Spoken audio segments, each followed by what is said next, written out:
Eu pensei em desistir, voltar para trás. Fiquei com medo, lógico. E eu dormia naquelas caixas de boné. Então eu cresci com barulho de máquina. Reprovei, acho que a 3ª série. Depois, na 7ª série, eu não consegui passar. Reprovei 3 anos na 7ª série. Eu saía de casa com uma Santana Quanto 86, com pneu careca, sem documento, tudo desfavorável. Eu levava o produto e saía para a estrada. Eu chorei muito no volante de um carro, conversei muito naquela solidão ali da estrada. E não era só a solidão da estrada, era a dificuldade de um carro ruim, com poucas condições, com risco de te parar e você estar irregular.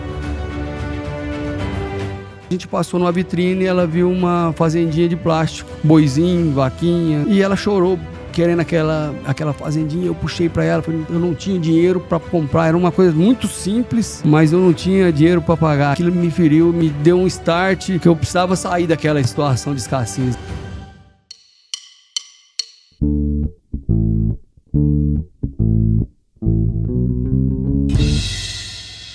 Está começando mais um MFcast, o podcast do MF Rural. Eu sou Roberto Lucas e hoje o assunto aqui vai ser a moda country, moda agro. E para isso nós estamos aqui com Nelson Franco Júnior. Ele que é... Eu vou apresentar aqui, mas peraí, viu? Põe o óculos. A nossa audiência precisa entender quem é você. Eu... Não, mas não pode falar para ninguém que eu estou usando óculos, né? Não fala, não. Ó, ele que é fundador da Texas Farm, uma das principais marcas country do Brasil, com mais de 10 anos, apaixonado por cavalo, campeão amador de 6 balizas e 3 tambores, marido da Edilene e pai da Giovana e da Ana Júlia. Eu tô falando de Nelson Franco Júnior, tudo bom? Tudo bem, boa tarde, Walter, boa tarde, Beto. É uma satisfação estar aqui fazendo parte desse programa, bater esse papo hoje aqui. Obrigado pelo convite. Isso aí. E aqui ao meu lado, Walter Celanese, eu não vou usar o óculos para falar. Eu tô bom demais da conta, porque eu uso óculos e não tô nem aí. Eu assumi que eu sou velho, não adianta. Tem um ditado que fala o seguinte... Mas não tem nada a ver com ver isso aqui, não. Não tem nada a ver com nenhum. Isso. É com o passar do tempo que isso acontece. Tem um ditado que fala o seguinte: chega uma época da vida que você fica até sem sexo, mas sem óculos não tem jeito de fazer. Meu Deus do céu. Eu tenho hora que pra saber com quem Vamos que você tá começar. Senão... Vamos começar. O Walter, você viu, né? Deu brecha, mas... Não, eu tô... Rapaz, eu vou te falar uma coisa. Eu posso fazer isso porque eu tô na moda. Eu uso Texas Farm, tá? Tô aqui, ó. Coisa boa. Aí sim, eu tô na moda, rapaz. Ó, eu sei. Hoje eu posso falar de carta, que eu vou falar de um assunto que eu entendo. Porque não tem só essa. Agora que eu vi, viu? Tem umas camisetas. Rapaz, eu sou fã. Eu sei que o trem é bom. É isso aí. Legal. Vamos lá, Júnior. Quero saber o seguinte. Como é que o agronegócio entrou na sua vida? Vamos lá, Beto. O agronegócio em si, ele... Acho que na minha infância, na época de férias de escola, eu não nasci no sítio, não nasci na zona rural, né? Minha mãe... nós somos uma família de 6 irmãos, 5 mulheres, só eu de homem. Nossa. Meu pai ficou... O caçula, né? Meu pai ficou tentando ter um filho homem. E quando minha mãe já estava quase desistindo, ele... Conseguiu. Aí conseguiu. Infelizmente, quando eu tinha 1 ano, meu pai veio a falecer. Perdi meu pai, ele tinha 40 anos. Minha mãe ficou viúva com 35 anos e 6 filhos para criar. Então foi uma fase muito difícil. A gente nasceu numa situação... Eu nasci numa situação muito difícil, porque minha mãe tinha acabado meu pai... Eu perdi meu pai muito cedo. Então, a minha mãe trabalhava na confecção, antes do agro aí. Tá. A minha mãe foi trabalhar na confecção, aprendeu a costurar, começou na cidade de Apucarana, ali hoje é um polo de confecção. Na época tinha uma empresa só, minha mãe foi trabalhar nessa empresa de costureira. E a minha mãe, ali, né, nós crescemos ali com ela saindo de casa cedo, voltando muito tarde, fazia hora extra para poder dar conta dos 6 filhos ali. E no bairro que nós morávamos, um lugar muito pobre, a rua não tinha asfalto, era de terra. E um dia minha mãe, saindo para trabalhar, ela veio escorregar ali, quebrou a perna e ficou em casa de atestado. Então, quando ela ficou em casa de atestado, trouxeram uma máquina para ela costurar em casa com a perna que ficou boa. Tá. E ali a gente foi crescendo e cada vez que uma filha tinha condição de aprender a costurar, as minhas irmãs mais velhas, eles traziam mais uma máquina, mais outra máquina, como era 5 mulheres para aprender ali.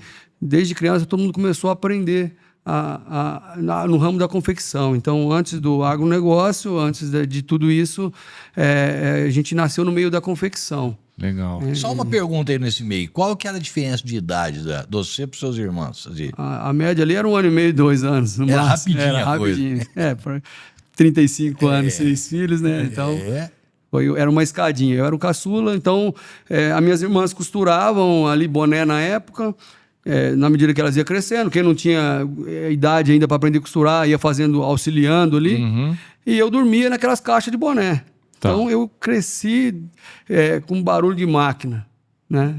Hoje eu ando dentro da empresa, o som de máquina, para mim é música para os meus ouvidos. Uhum. Então, e nesse intervalo, a minha mãe não voltou mais depois que sarou a perna, não voltou mais para a empresa, porque Virou uma era indústria em cômodo, casa, né? era cômodo ela poder ficar junto, acompanhar a gente crescer. Então, aquilo que era um problema passou a ser uma solução. Foi uma porta que Deus abriu para ela ali, para poder cuidar da gente, porque a gente ficava realmente, uma criança cuidava da outra, né, quando minha mãe saía de casa. E nesses intervalos de escola, nas minhas férias, aí eu ia passar na casa de um tio, num sítio. Eu passava na casa desse tio meu, as minhas férias de escola. Foi ali que eu me apaixonei por cavalo, pelas coisas do agro. Então, eu não via a hora de ter chegar as minhas férias, tanto no meio do ano quanto no final, que a gente ficava lá, a gente montava, ajudava nas tarefas. Era uma propriedade pequena. Então, eu passava minhas férias ali no sítio do meu tio. E quando voltei, comecei a trabalhar com a minha mãe, nos primeiros trabalhos, o primeiro dinheiro que eu ganhei ali, trabalhando junto com ela naquela confecção no fundo de casa, o primeiro dinheiro que eu comprei foi uma égua. Eu tinha 13 anos de idade, e eu peguei meu dinheiro e falei, mãe, eu posso fazer o que eu quiser com esse dinheiro? Pode. E eu saí, fui procurar alguma coisa para comprar. Eu comprei uma égua, cheguei puxando uma égua. Minha mãe falou, o que você vai fazer com isso? Onde você vai pôr essa égua? Eu falei, não posso deixar aqui. Eu falei, não, aqui não pode. Então, cara, eu comprei aquela égua e, para minha alegria, era no final de semana. Eu não tinha nem uma cela para pôr naquela égua, porque a pobreza era muito grande.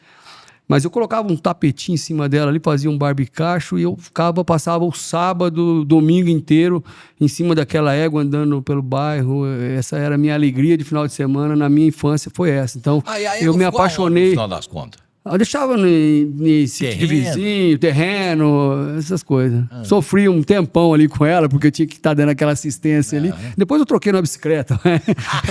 Não dei conta de cuidar por muito tempo, não. Mas a minha paixão por cavalo e pelo agro foi aí, porque a gente ninguém tinha uma propriedade grande, nós viemos de uma situação muito difícil, a verdade é essa. Então, a minha paixão do agro foi nessa fase da minha infância aí. E aí, quando você tem essas 13, 14 anos, você já ajudava também a confeccionar ou nessa fase você só estava estudando? Como é que foi essa fase sua? Sempre, todo mundo em casa se envolveu com as tarefas ali da confecção. Então, enquanto um costurava, o outro separava as peças, na medida que ia conseguindo fazer alguma atividade, né? Não tinha esse negócio de idade para poder trabalhar, então a gente começou muito cedo. Então, todo mundo aprendeu a costurar em casa, foi uma herança que a minha mãe deixou, foi essa, a confecção. Hoje, nós, praticamente os 6 filhos, vivem hoje da confecção, cada um no seu segmento, outros têm fábrica, uma outra faz autocostura, enfim, todo mundo aprendeu a costurar ali, inclusive eu, na época, fui costureiro por um tempo ali. E depois eu vi que precisava partir para outros rumos. Mas aprendemos a fazer toda a atividade ali com a minha mãe em casa. O início foi esse. E você no início tem uma história que você fala que eu vi aqui no seu negócio, da formação sua, você acabou da escola, desistindo da escola. Como é que foi isso? Eu nunca fui muito bom de escola, então E por conta de não ter... Não digo que eu não tive incentivo. Minha mãe sempre incentivou a gente a estudar, mas as condições eram muito precárias.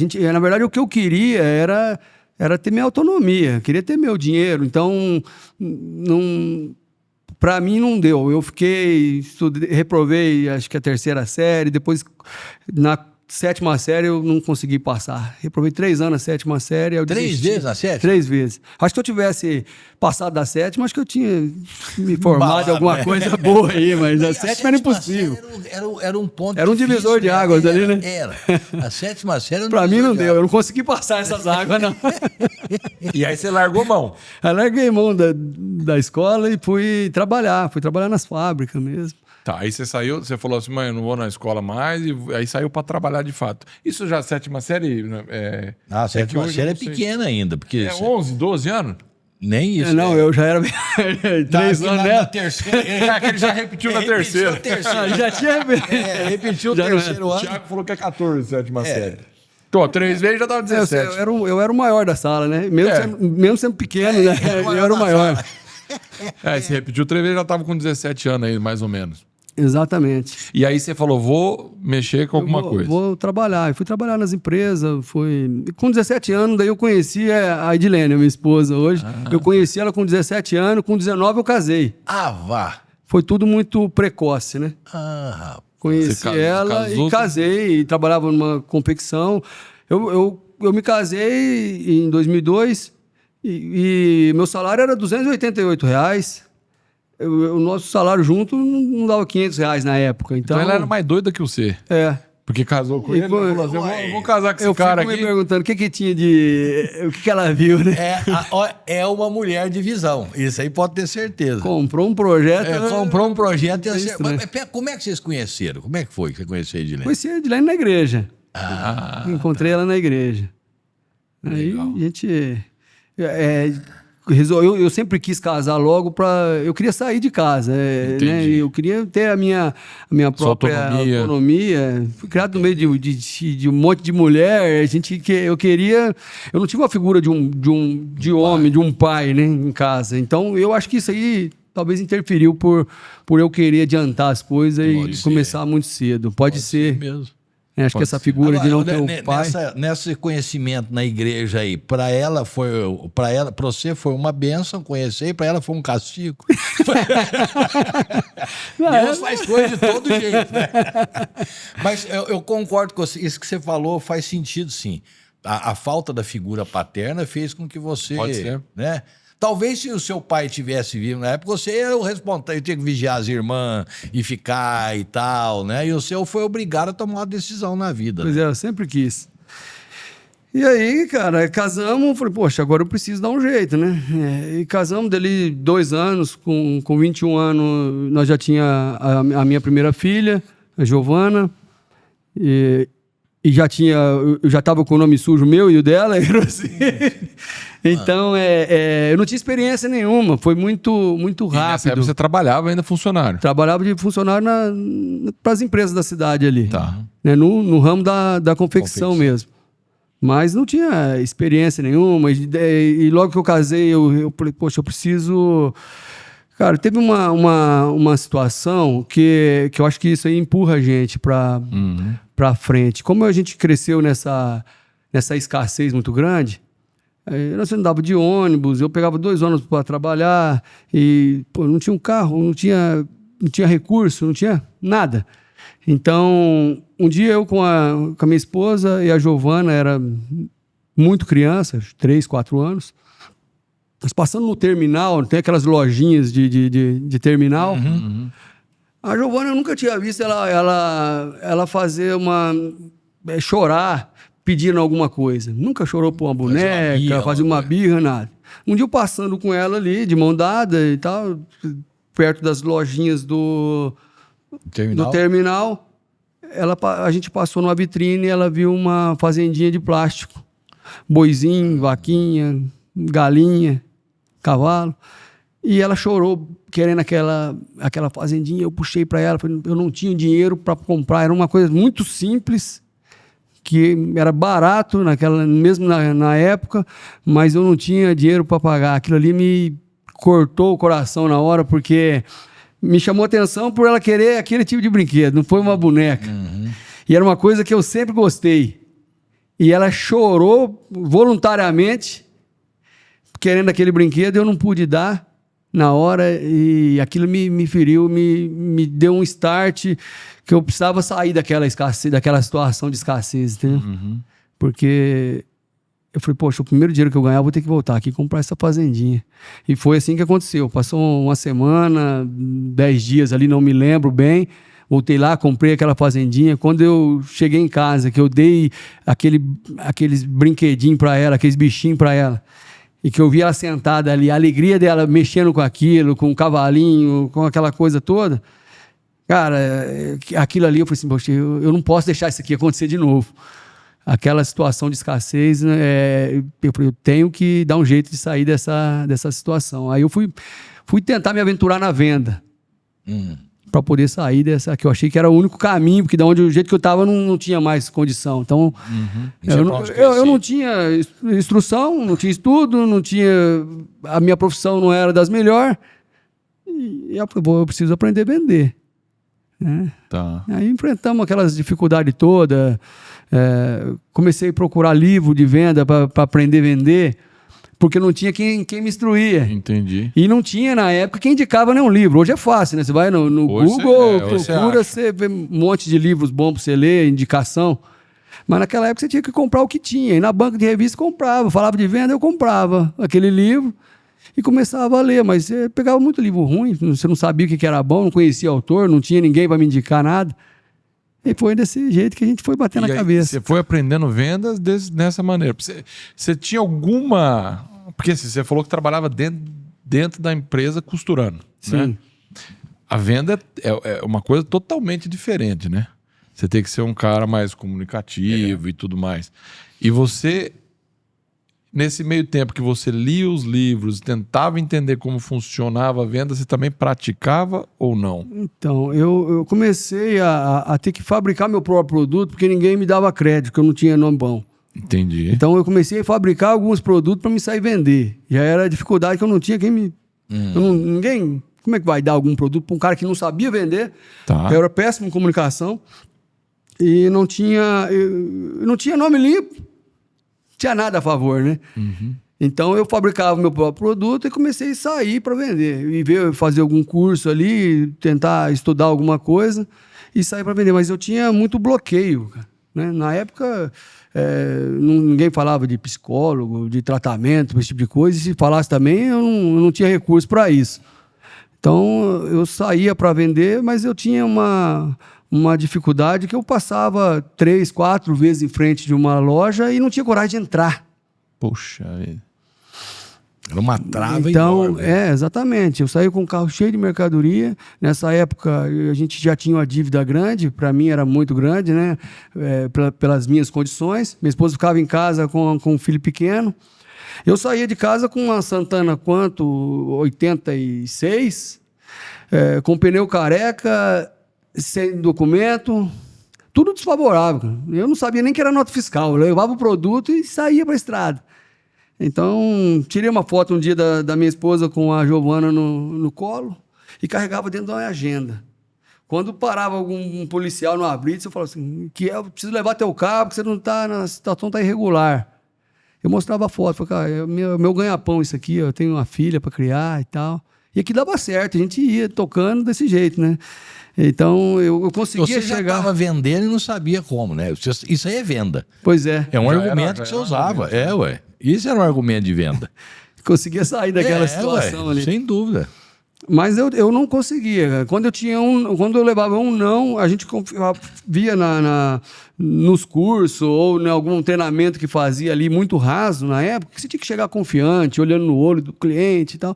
Eu fazia tudo isso e quando o cara falava não, eu desmontava, cara. Eu chorava no banco do carro, mas não tinha coragem de entrar. Eu passava, às vezes, por 3, 4 cidades e não tinha coragem de atender ninguém. Tinha vergonha de voltar para casa sem vender. Então era uma confusão ali, falava sozinho no carro. Eu passei eu não sei se era depressão, bloqueio, qual trava que eu tinha, mas eu não conseguia vender e não tinha onde correr. Né? Então, foi uma fase muito difícil que a gente passou E como ali. é que você conseguiu, e quando que você percebeu que você conseguiu dar o primeiro passo depois dessa...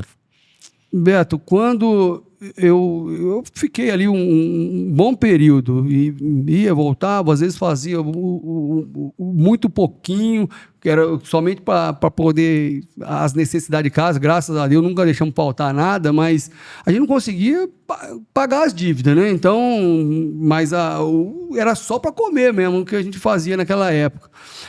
E, cara, aí nessa questão desse bloqueio, aí entra uma questão muito, foi uma parte entra uma parte espiritual nesse negócio, porque eu estava voltando, eu tinha comigo uma tese que se eu visse um policial na rua pedindo carona, eu dava carona porque Era garantia. era garantia de que eu pudesse passar no próximo posto policial.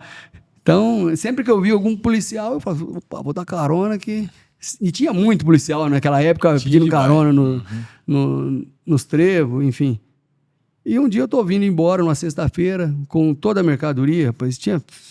Eu fiz naquela época da novela América, fiz os bonés do boi. Isso que ano que era? Ah, rapaz, isso vai ser Só uns pra gente 2000 tentar e colocar a cronologia aqui. 2005, por Tá. aí. Eu não vou saber de falar se é 5 ou 7, 2000 alguma coisa ali.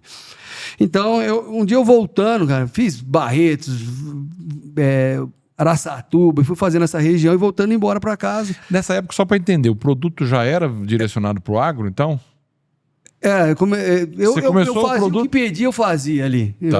Era o que eu achava que dava para vender, a gente ia tentando de tudo um pouco. Tá. Não dava para falar assim, ó, fazer um produto com o propósito meu é esse, a minha parte. Não, tinha que fazer o que a gente achava que podia vender. O que podia vender. E um dia voltando, embora numa sexta-feira, muito aborrecido, que o resultado não tinha sido bom daquela viagem. Eu passei por um trevo despercebido, cara, e eu tava ali reclamando, falando com Deus mesmo e questionando por que eu não conseguia aquilo, qual que era o problema, quando que eu ia me desenroscar daquele bloqueio ali. E eu ali intertido no carro, falando comigo mesmo, ou com Deus, e aquela confusão que eu estava passando, eu passei por um trevo e vi que eu passei por um policial. Quando eu vi, falei assim, pô, tô esquecendo do policial. Minha garantia, tô olhando pra trás. Dei seta ali, liguei o alerta e voltei de ré para dar carona para aquele senhor. Quando aquele senhor entrou no carro, ele baixou o vidro e falou, você está indo para onde? Ele falou a cidade que ele ia. Ele entrou, ele falou assim para mim, bateu na minha perna e falou assim, a hora que você passou por mim, Deus falou para mim que você ia voltar para me dar carona. Eu falei, é? Ele falou assim, é. Aí ele deu uma olhada para trás no carro ali, eu tirava os bancos de trás, carregava toda a mercadoria, estava cheio. Ele falou, tá voltando de viagem? Eu falei, estou voltando. Com o carro cheio, né? Então não vendeu nada. Eu falei assim, não vendi nada. Tá ruim para mim. Ele pegou e falou assim, posso falar para você? E ele me fez uma profecia ali. Foi uma coisa muito forte que aconteceu aquele dia. Ele falou assim, posso falar o que Deus me contou sobre você? Aí eu falei assim, pode. Ele falou assim, você está passando uma situação assim, sua esposa está assim, sua filha, vocês estão passando dificuldade financeira, o cobrador está batendo na porta da tua casa, você não consegue vender, você passa na frente da loja e não vende. E começou a falar aquilo e eu comecei a me assustar com a forma que ele estava falando, contando toda a minha vida ali sobre o bloqueio que eu tinha. E falou da minha infância, falou muita coisa ali naquele carro. E eu comecei a chorar.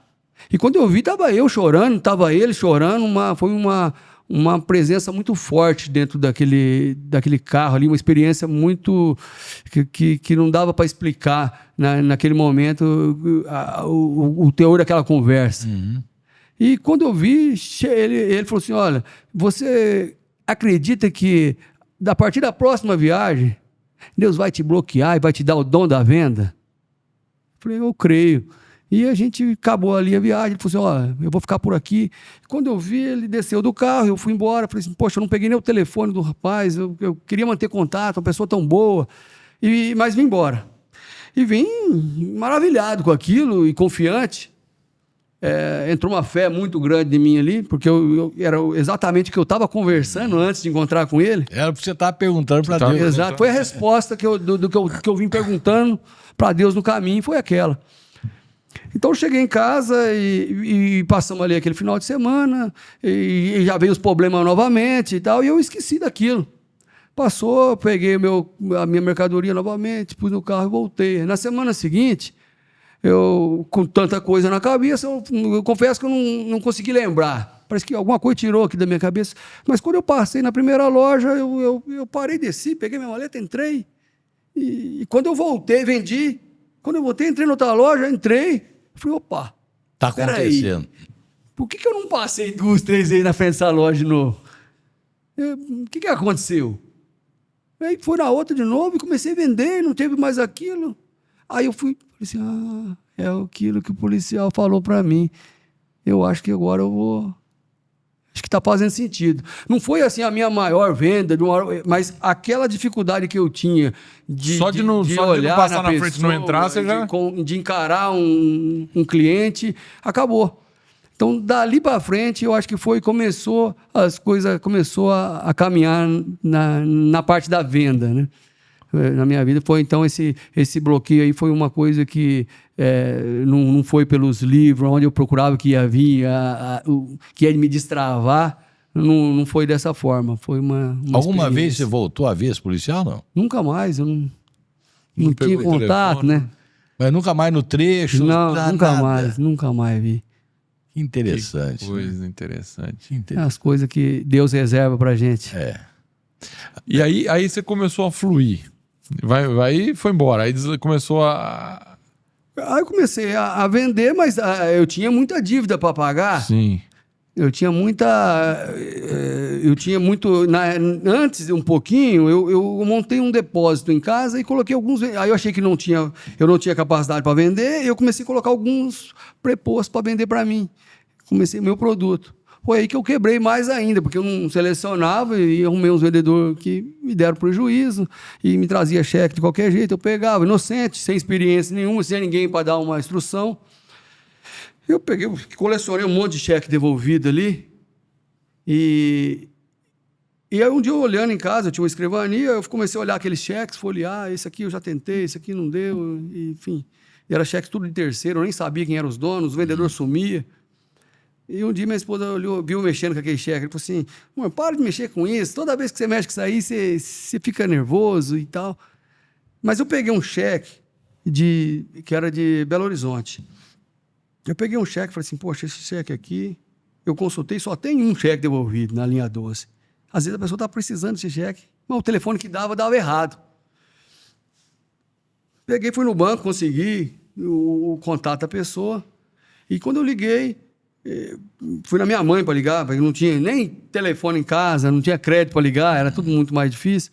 Fui na minha mãe, falei assim, eu preciso fazer uma ligação em Belo Horizonte e tal. Então liga rapidinho aí. Fui lá, liguei para essa pessoa, ele falou, eu estou precisando demais desse cheque para limpar meu nome e tal. O representante aqui me deu um prejuízo, me enganou, enfim. Falei, então tá bom, me faz o depósito do cheque, que eu te mando o cheque pelo correio. Ele falou, mas eu não te conheço, hein? Manda você o cheque para mim e eu te faço o depósito. Eu falei, mas daí é a mesma coisa, eu também não te conheço. E nós ficamos nesse impasse, ele falou assim, faz o seguinte, você tem alguma mercadoria aí? Eu falei assim, tem. Põe no carro e vem aqui em Belo Horizonte que eu te pago o cheque em mãos. Mas não era um cheque de R$3.000 para mim sair. Eu falei assim, então tá bom, eu vou para Belo Horizonte. Só que eu não imaginava que Belo Horizonte ficava 1.100 quilômetros de Apucarana. Eu achei que o máximo que eu tinha viajado era até aqui, interior de São Paulo, 500 quilômetros, 600. Era a minha maior experiência de estrada. E eu peguei e falei assim, então eu vou para Belo Horizonte. Pedi para minha mãe, falei assim, ó, só não me empresta o cartão de crédito para mim encher o tanque da Santana, quanto? E que eu preciso para Belo Horizonte.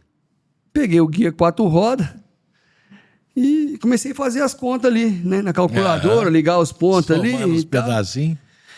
E vi que era longe. Eu peguei o guia 4 rodas, tinha R$200 no bolso. Peguei uma garrafa daquelas de água de 5 litros, banana, paçoquinha, e pus no carro e falei assim, eu vou para Belo Horizonte receber esse cheque. E saí, cara. Quando eu tô chegando, e minha mãe falou assim, me devolve o cartão, você não vai viajar com esse cartão, não. Peguei e só saí com aquele tanque de gasolina e R$200 no bolso. Quando eu tô chegando em Franca, que eu ia por Furnas para economizar hospedagem, quando eu tô chegando perto de Franca, a minha gasolina começou a acabar. Eu falei, eu não posso gastar esses R$200 e também não vai dar para chegar. Então precisei, cara, trocar boné, troco de gasolina, humilhar para vender ali, vender mais barato que eu comprava, do que custava, enfim, para poder chegar em Belo Horizonte. Quando eu cheguei em Contagem, eu não tinha experiência nem dormir em hotel. Que eu dormia era no carro mesmo. Só que quando eu cheguei em Belo Horizonte, fiquei com medo de dormir em cidade grande. Falei, eu não vou dormir no carro, eles vão me roubar, eu e a mercadoria aqui.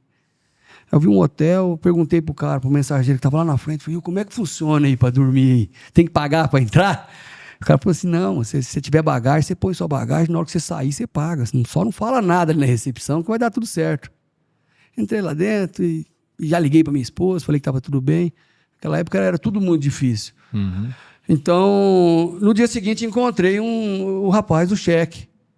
E quando eu encontrei o rapaz, eu pensei que ia encontrar um lojista, um empresário, né?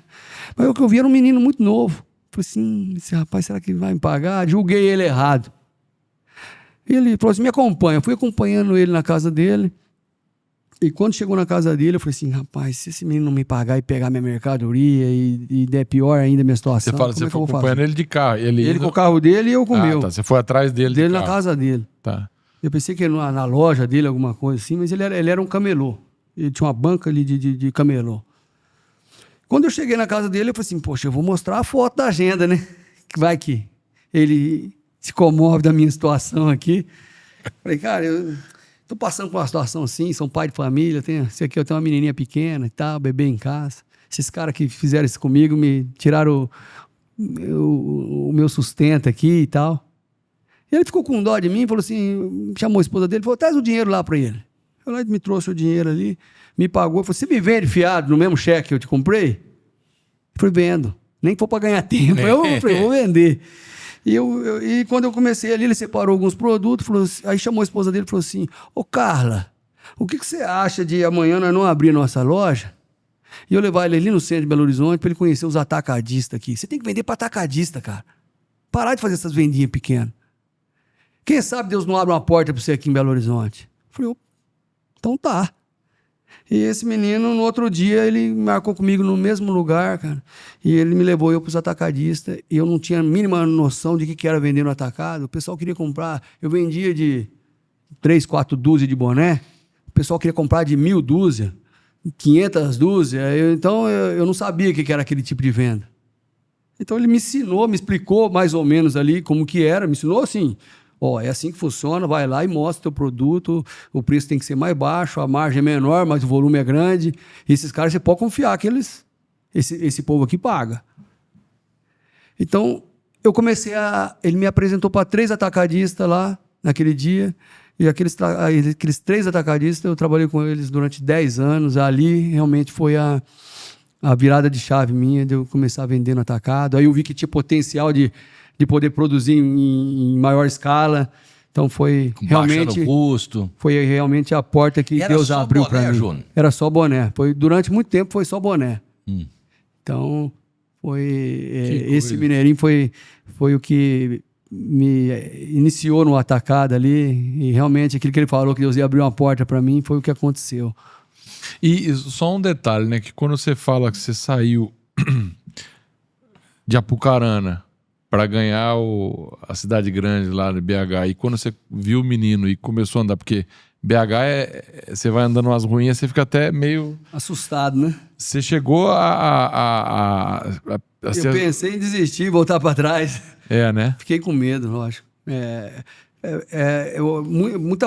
Eu tinha pouca experiência, tive muito histórico ruim, então estava calejado com aquilo ali já. E, então, quando você está embaixo, tudo te assusta, né? Então... É uma coisa interessante que a gente pensa aqui, você falou assim, eu me ferrei mais ainda, porque quando eu fui contratar vendedor, os caras me deram cano, eu peguei esse cheque. Olha para você ver como que é interessante a vida do empreendedor. Foi porque você contratou os vendedores, que você achou esse cheque, que devolveu, que você foi para BH e conseguiu... É que a gente não entende, né? Ele vai encaminhando, caminhos, né? os caminhos que Deus traça, que vai te encaminhando para aquilo, na hora você não entende. Hoje é bonito contar, mas na época passar foi... Não, foi sim, muito imagina, você está contando a história já de sucesso, né? Exato, mas foi assim, muito... eu chorei muito no volante de um carro, eu conversei muito naquela solidão ali da estrada, e não era só a solidão da estrada, era a dificuldade de um carro ruim, com poucas condições, com risco de te parar e você não estar irregular. Então, essa coisa de você estar fazendo uma coisa que não é legal, mas era o que tinha para fazer naquela época, até você... Era o caminho que eu precisava passar para chegar até aqui, né? Então... Ô, João, interessante porque você falou, só um parênteses, ele falou que ele entrou no hotel, que você falou, tem que pagar para entrar, né? Eu imagino que você deve ter entrado e falou, rapaz, vou pegar o dinheiro para poder pagar a diária. Deve ter sido isso. Pois é, era o dinheiro. Eu falei assim, a hora que eu receber, eu pago. Mas eu tinha dúvidas até com relação você ia receber ou não. Né? Então era tudo um risco, era... É por isso que a gente fala que, igual tem algumas passagens de Bíblia que falam, né? Em tudo dai graças, né? Tá aí. Porque em tudo que você for passar, dá graça, porque isso vai... Você não sabe o que vai te esperar lá. Né? É. Minha mãe ter quebrado a perna. Começou daí. Começou ali. Disso. Então, às vezes, uma coisa ruim é só o início de uma coisa muito boa que está por vir, né? Claro, mas e aí que me despertou, desde o começo da nossa conversa, me despertou uma curiosidade, à medida que você foi falando, mas me ficou bastante fixado ali o fato de você ter perdido seu pai, ou você nem consciência disso tinha. Porque você não perdeu o seu pai, porque você não chegou a ter. Eu não conheci, não sei qual que é a experiência de ter um pai. Exatamente. Eu tive o prazer de ter meu pai, ele até os 87 anos, faz 5 anos, que a gente perdeu ele, mas eu tive o prazer de ter, o Roberto teve o prazer de ter o pai dele. Isso é um privilégio muito grande e dá uma estrutura muito grande, porque tem uma referência muito grande da figura masculina, tudo. Como é que foi para você, enquanto pequeno, te faltar essa figura masculina e ver que seus amigos tinham tal? Como é que foi isso para você, Júnior? Walter, na escola, acho que o dia mais difícil para mim era no Dia dos Pais, né? Você recebia ali uma figura com uma gravatinha, alguma coisa, e todo mundo, pai ia lá. Eu cobrava da minha mãe na época, preciso de um pai. Então, me fez muita falta, principalmente nas apresentações da escola. Eu acho que quem tem seu pai tem que dar muito valor, porque me fez falta. Minha mãe foi muito guerreira, foi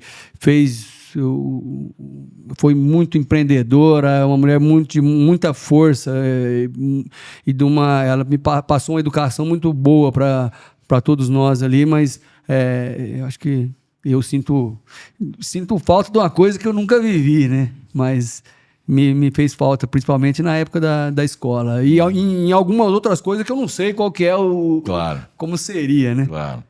Então, eu acho que existe um vazio aí por não ter tido ele. Existe com um certeza. vazio que não é preenchido de jeito. E por ele querer tanto ter um filho homem, gera mais curiosidade de querer ter conhecido ele, né?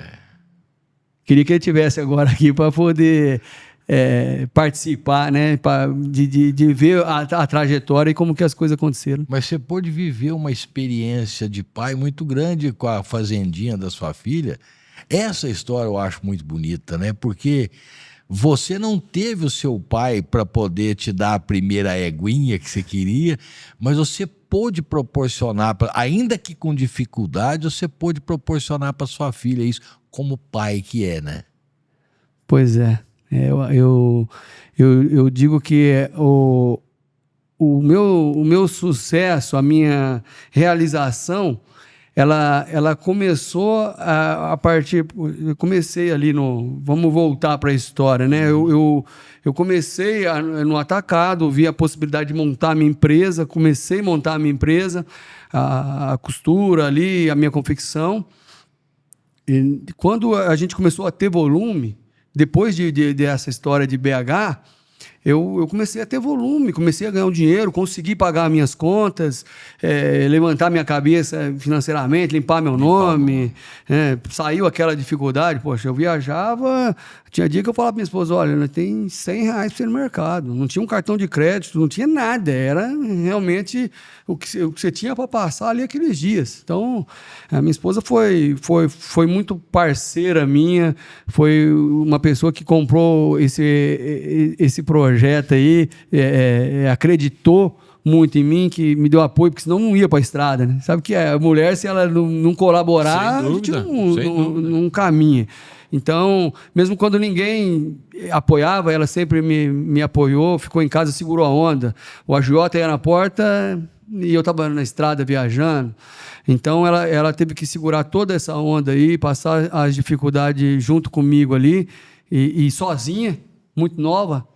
Hoje, uma pessoa que casa cedo, acho que tem medo até de dormir sozinha, né? Ela ficava sozinha, com poucas condições, então foi muito parceira minha nessa parte aí. O mérito disso aí, grande parte é dela que segurou a onda, né?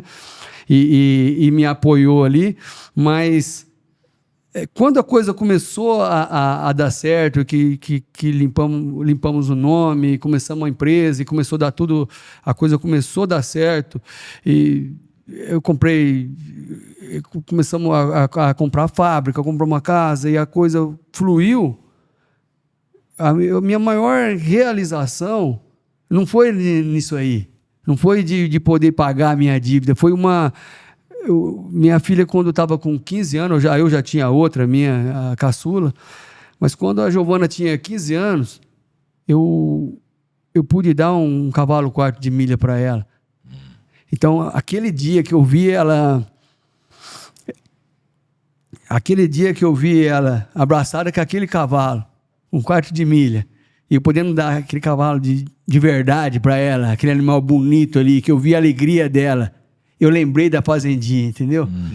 Eu lembrei da fazendinha, eu falei assim, agora eu estou realizado, cara. Consegui realizar uma coisa que ela gostava de criança, e eu consegui entregar para ela ali. E depois disso, aí veio a fazenda e tudo isso. Então, hoje a gente... quando eu estou na fazenda, cara, de vez em quando eu vejo minhas filhas correndo ali, de vez em quando a imagem que vem é dela brincando com a fazendinha, sentadinha no chão, quando era carequinha ainda, criancinha pequena. Então, eu acho que o sentido de realização está aí, não é nas outras coisas, não. Interessante. Muito bom isso. Muito bom. Eu gostei desse sentido da realização. Você sabe o que me remete muito a essa história sua até agora? É quando você fala nas atuais conjunturas, quando a pessoa fala, mas também, coitado, não teve pai, era muito pobre, por isso que engendrou para o caminho errado. Nós estamos aqui com uma pessoa que está exatamente nessa condição, não teve a figura paterna, teve uma mãe lutadora num lugar difícil, com muitas irmãs, podia dar tudo errado. Mas não deu por duas coisas muito simples que as pessoas hoje estão desvalorizando, que é acreditar em Deus e respeitar a família. São duas referências que a gente está deixando se perder, que é o que constrói um homem de verdade, né, Júnior? Pois é, desse jeito. Família e Deus. É o que nós temos de mais importante, né? Família é o que faz a gente sair da cama todo dia de manhã e ir para a luta, né? Sem dúvida. Aliás, foi isso que você falou. Quando você viu sua filha pedindo uma coisa e você não pôde comprar, foi ali que você falou, tem que sair dessa escassez. Foi aquilo que impulsionou, né? Sair da escassez, né? Esse é o grande... É o motivo que impulsiona a gente, eu acho que é os filhos. Os filhos, esposa, a família em geral, né, cara? E aí, quando você foi voltando lá, você vendeu, começou... Aí surgiu a Texas Farm, foi quanto tempo depois disso, Júnior? A Texas Farm fez 10 anos, o ano passado. Tá. Então, nós éramos da confecção, fazia só boné, fazia para as empresas mesmo, fazia para as outras marcas, então a gente só produzia. E sempre tive o desejo de ter uma marca própria. Mas nesse caminho, antes da Texas Farm, a gente registrou umas 10 marcas. Né? Não foi de primeira que ia ser. Então, como eu falei, a gente fazia o que o pessoal pedia e que a gente viu oportunidade na época. Então, eu tive... Mas você não tinha marca assim... Não, eu fiz desde de marca casual, eu fiz marca de skate, fiz de surf. Tá. Tudo que alguém pedia alguma coisa, eu vi a oportunidade, eu ia lá e registrava o nome, tentava ir para aquele caminho, não dava certo, e ia tentando. Então, teve ali, acho que deve ter umas 10, 12 marcas registradas hoje nesse CNPJ aí. Porém, não dava certo, porque... marca você não constrói desse jeito. Aí, mas eu não tinha a mínima noção, então eu só tentava, né, cara? Não tinha um planejamento estratégico. Tinha vontade. Vontade de ter uma marca, de poder viver daquilo. Era muito empírico, é tentativa e erro, tentativa e erro. Erro e acerto. Então, aí, até o ponto que eu vi que foi assim, poxa, eu não entendo nada de skate. Eu não entendo nada de surf. Como que eu vou fazer uma marca disso aí? E aí a gente começou a buscar um sentido para a coisa. Poxa, o que eu gosto? O que eu entendo um pouquinho? Que era pouco. Não tive nenhuma formação e não tive a minha convivência no meio do agro era só nas minhas férias e numa propriedade muito pequena. Então, mas era o que eu gostava. Era o meu primeiro investimento, foi a égua, né? Então, eu falei assim, poxa, eu preciso partir por isso aqui, eu preciso partir para o country. E aí a gente começou, registramos um outro nome antes de Texas Farm, também não andou. E eu percebi que quando eu fazia alguma coisa que a gente remetia ao Texas, ao estado do Texas, começava a vender. Fiz uma vez um mapinha do Texas ali e começou a vender bem. Falei assim, isso aqui é legal, o povo gosta. Eu gostava também, então começou a identificar ali. Mas nesse período, a condição já estava legal, a gente tinha acabado de comprar a fazenda que nós temos hoje. E aí eu ficava ali, e o nome da marca? Né? Texas eu acho que tem que ter. E aí foi onde a gente pegou o farm de fazenda, misturou ali, deu um nome legal, falou, vamos registrar isso aqui, vamos fazer essa tentativa aqui, e deu muito certo. Então a gente registrou o nome Texas Farm, aí a gente queria colocar mostrar, eu falei assim, poxa, eu preciso mostrar o nosso dia a dia na fazenda. Eu tinha acabado de comprar ali, eu falei assim, poxa, eu preciso reformar aqui, eu preciso deixar esse lugar bonito. Minha filha gostava de fazer conteúdo na internet na época, mas ela era bem novinha, mas ela já gostava de gravar. Eu falei assim, então eu preciso mostrar isso aqui. O cavalo, comecei a comprar o gado ali e tal. Eu falei assim, eu preciso marcar o gado, mostrar o dia a dia da fazenda e unir a moda com... A lida ali com o dia a dia na fazenda para trazer esse conceito e para mostrar que realmente a gente está fazendo uma coisa que a gente conhece. Uhum. Então, foi onde eu falei assim, poxa, eu preciso marcar o gado com a minha marca. Até então, o símbolo que a gente colocou ali de emergência na época, que era tudo muito rápido ali no impulso, era uma cabeça de boi ali que não estava legal. E ela não dava para marcar o gado com aquilo. Dava ferida, não era uma marca para marcar o gado. Uhum. Aí eu procurei a agência, o Gardel, que é um parceiro nosso até hoje, é o que cuida do brand da marca. Na época ele tinha uma agência. Eu falei assim, Gardel, eu preciso que você faça um símbolo para mim, desenvolva um símbolo. Mas eu quero um símbolo forte que alguém já vê de longe, sabe que é Texas Farm, mas eu quero um símbolo que remete ali, que tem alguma coisa a ver com a cabeça do boi, que tem o T, o F, mas que ele seja moderno para usar tanto no rodeio, quanto no shopping, quanto na academia, na praia, onde o cara quiser usar, posso usar. Ele falou, mas é só isso que você quer? Mais nada. É um texto desse tamanho para ficar desse tamanhozinho. Ele falou assim, você sabe a dificuldade que é criar uma logo, cara? Poucas marcas têm uma logo forte. E aí ficou ali, cara, uns 15 dias para desenvolver aquela logo, me chamou. E quando a gente foi para avaliar ela, eu levei um time meu ali da empresa para poder ver as opiniões. Quando ele apresentou essa logo que nós temos hoje, ninguém gostou. Mas a hora que eu vi, eu falei assim, cara, é isso que eu preciso. Ele traduziu o que você Exato. queria. Eu tinha falado antes de ir lá ver, falei assim, a gente está em 6 aqui, a maioria que der e aí nós vai apoiar, vai votar se vai ser isso aí ou não. E ninguém apoiou, só eu. Eu falei assim, esquece que eu falei que vai ficar com isso aqui mesmo. Quem é que manda aqui, né? Cara, porque eu bati o olho, eu tinha certeza que era aquilo. E só eu e o rapaz que criou que acreditou naquela hora ali. Mas foi hoje o nosso produto mais vendido, só tem a logo. Quem vê a nossa logo de longe não precisa estar escrito Texas Farm, já sabe que é. Então, foi muito assertivo aquilo ali. Aí a gente começou a marcar o gado, fazer conteúdo ali dentro da fazenda. E aí nós iniciamos com rede social, com Instagram, essa coisa toda. E começamos a fazer aquele trabalho pequenininho. Começamos a aumentar o produto, fazer camiseta, moletom, enfim, outros produtos, aumentando o leque, foi onde a marca começou a se destacar. E já desde esse começo você já vendia para vários estados ou ainda era muito mais ali região Paraná? Paraná, São Paulo sempre foi o forte. O mais forte, né? Daí eu tive que parar com o atacado já não dava certo mais, aí eu comecei com lojas novamente, com representantes novamente. Aí você foi loja em lojinha de... Exatamente, aí tinha representantes Só que aí já com outro conceito, com uma outra experiência de vida. com mais bagagem já, com certeza. O interessante é que esses dias nós entrevistamos o João Bosco, da dupla João Bosco e Vinícius, e ele falando da paixão da vida dele no começo, que o pai falou para ele, quando ele tinha 7 anos, me parece, você quer ganhar um violão ou uma festa de aniversário? Ele falou, não, eu quero um violão. Que a sua paixão também era desde pequeno, quer dizer, esse Texas Farm veio aparecer, mas ele já estava você com a eguinha. Sim. Sem dúvida.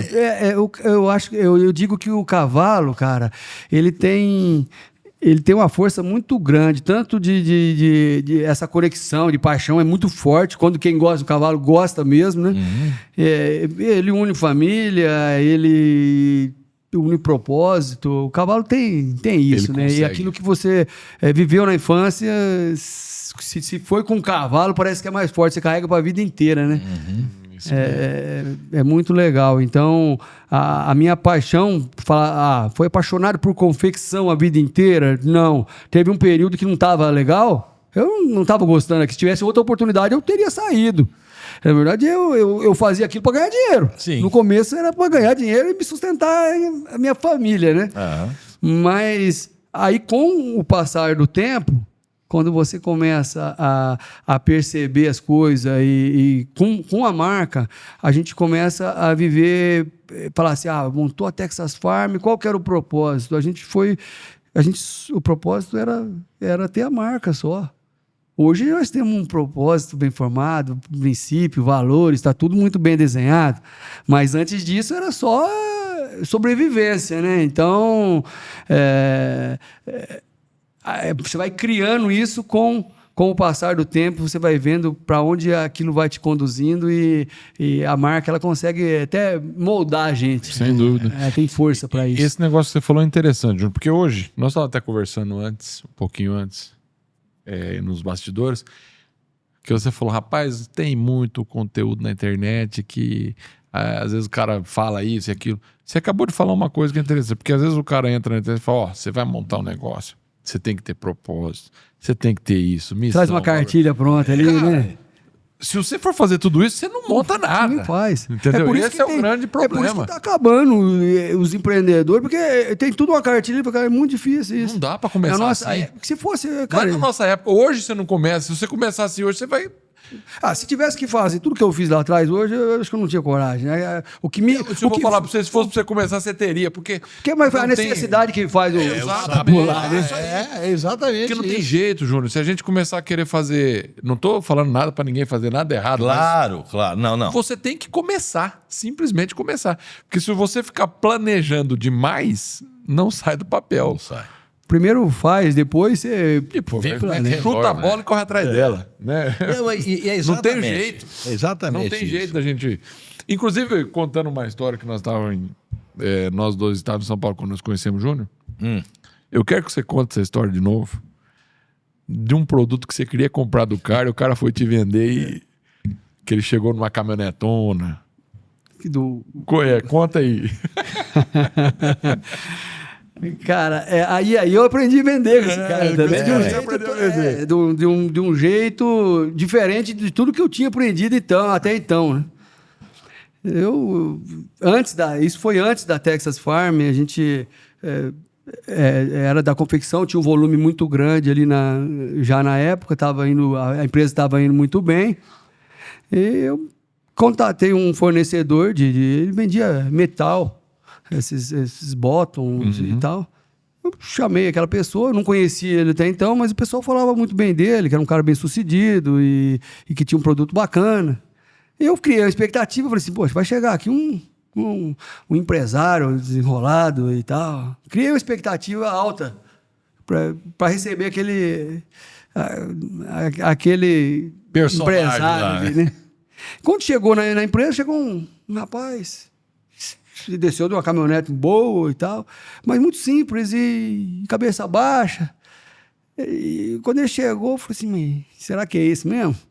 E ele se apresentou. Quando ele me apresentou, ele pegou minha mão mole. Fofo. Não apertou minha mão, não olhou confiante para mim, que era tudo que eu imaginava que ele ia. Ele me apertou minha mão mole, olhou de qualquer jeito, assim, tá tudo bem? Falei, tá tudo bom. E ele entrou para dentro ali e tal, e falou assim, viu, o que você quer ver? Eu falei, eu queria ver teus produtos aqui e tal. Ele tirou uma mochilinha e falou, eu tenho isso aqui, e foi colocando aquelas peças acima da mesa, assim, falou, esse produto aqui é desse jeito. Era um produto que eu comprava, tipo assim, 50, 100 mil peças, era em volume. E eu falei assim, tá, eu vou precisar disso aqui, desse, o que você consegue para mim de comprar um volume grande? Ele falou, isso aqui é R$5, isso aqui é R$10. Foi falando o preço que era ali de cada produto. Eu falei, não, mas eu queria comprar 50 mil peças. Como eu nunca não era um bom vendedor até então, eu era razoável. Eu falei assim, eu tenho que ser bom comprador, porque eu tenho que ganhar na compra, né? Alguma coisa eu tenho que ser bom. Então, eu sempre ganhava na compra, eu tenho que ganhar na compra. E todo mundo que eu ia comprar, eu arrumava um jeito de ter um descontinho ali. E eu era bom comprador. Comprador eu sabia. E aí eu comecei a questionar. Ele falou, mas eu vou comprar em volume, o que você faz aí e tal. Ele repetiu novamente, isso aqui é 5, isso aqui é 10, isso aqui é 7, isso aqui é nada. Eu falei, mas você não consegue dar um descontinho nenhum para mim? Ele falou assim, não. Desconto não. E pegou os negocinhos dele, colocou tudo na bolsa, fechou o zíper e falou assim, ô Júnior, a tua família tá tudo bem, graças a Deus? Eu falei assim, tá tudo bem, graças a Deus, tudo certo. Ele falou assim, você não tem um café, uma água aí? Eu falei assim, tem. Mas pensei comigo, falei, que vendedor esquisito, porque... Já largou o trem de mão? Eu aprendi que... Mudou a conversa? Ele que me pedindo água, café, não esperou nem oferecer para ele me apertou minha mão mole, não olhou confiante para mim, eu pedi desconto, ele não me deu, ele não argumentou, não falou que o produto dele era bom, melhor do que o dos outros, não falou nada. Ele não argumentou quando eu pedi desconto. Aí ele foi, você tem uma água? Café? Tem, tá ali. Então levantamos, fomos lá, tomamos um café, ele bebeu uma água. Ele bateu no ombro e falou assim, eu já vou indo. Eu falei, mas e o produto? Ele falou assim, não vai ficar caro para você? Eu falei, ai, meu Deus. Mexeu com o brinco, né? Eu falei, que cara chato, rapaz. Eu falei assim, vamos dar uma olhada de novo. Aí ele pegou lá e abriu de novo, colocou lá. Eu falei assim, tá bom, eu quero um pouco disso aqui. Comecei a falar a quantidade que eu queria. Ele pegou um talãozinho de pedido enrolado no carbono ali. Falou assim, escreve aí com a tua letra. Peguei, escrevi meu pedido com a minha letra, com a raiva daquele cara, porque eu não consegui nem um centavo de desconto, ele não argumentou. Ainda fez você preencher o pedido. Me fez preencher o pedido, um crime esquisito. Eu fiquei chateado. Eu pensei que eu ia almoçar com ele. Ele não... Falei, não, esse cara não é interessante, não. É esquisito. Ele foi embora. Passou uns dias, ele me entregou aquele pedido e já estava indo muito bem, o produto dele era bom. Comprei de novo. Eu fui para... Aí eu... Passando ali uns dias, eu até convidei ele para ir na minha casa e tudo e tal. Fiz um churrasco para saber qual que era o segredo daquele cara. Como é que uma pessoa desse jeito pode ser bem sucedido? Você viu a caminhonetona dele, né? Caminhonetona. Eu sabia que tinha uns imóveis. Eu falei assim, como é que um cara desse pode ser bem sucedido? E eu tentando fazer, não estou conseguindo. né, na venda. Mas eu estava conseguindo como empresário, mas na venda não ia.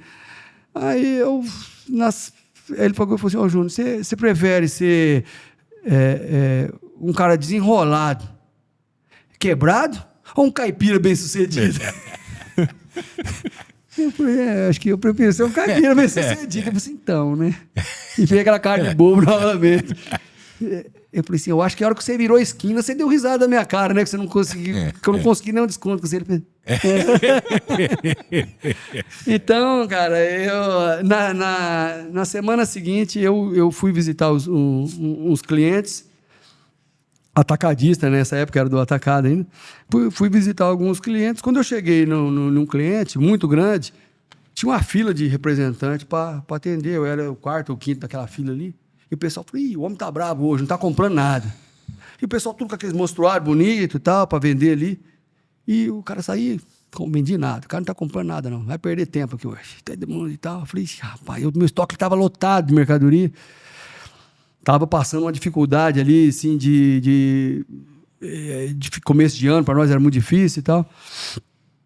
Quando chegou a minha vez de atender o cara, eu falei assim, e agora? Eu não vou conseguir vender, porque tá todo mundo, ninguém tá conseguindo. Os caras têm produto melhor que o meu aqui, não tá dando certo. Quando chegou na hora de eu ser atendido, eu falei assim, vou fazer igual o Belucci. Eu vou fazer igual o Mineirinho. E quando eu cheguei lá, o cara pegou e falou assim, e aí, Júnior, tudo bem? Eu falei, tá tudo bem. Apertei a mão dele mais ou menos, mole. Tirei da mochila ali meu mostruário, coloquei. Eu falei assim, e aí, quanto que é? Eu falei o preço. Ele falou assim, fez uma cara de pouco. Falei, tá legal, deu uma folhadinha mais ou menos assim. Falei assim, mas seu preço tá caro. A hora que falou, tá caro, eu falei assim, então, tá. Eu peguei, coloquei, fechei, guardei o mostruário. Eu falei assim, fulano, a tua família tá tudo bem, graças a Deus? Falei, tá tudo bem, meu menino terminou a faculdade, começou a falar, meu filho não sei o que tem, eu tô montando uma loja ali, e começou a falar das coisas dele. Eu falei assim, você não tem um café aí, uma água? Tem café, tem requeijão, era mineiro também, e foi ali, me deu um requeijão, um café, eu comi, eu bati no ombro dele e falei assim, eu já tô indo.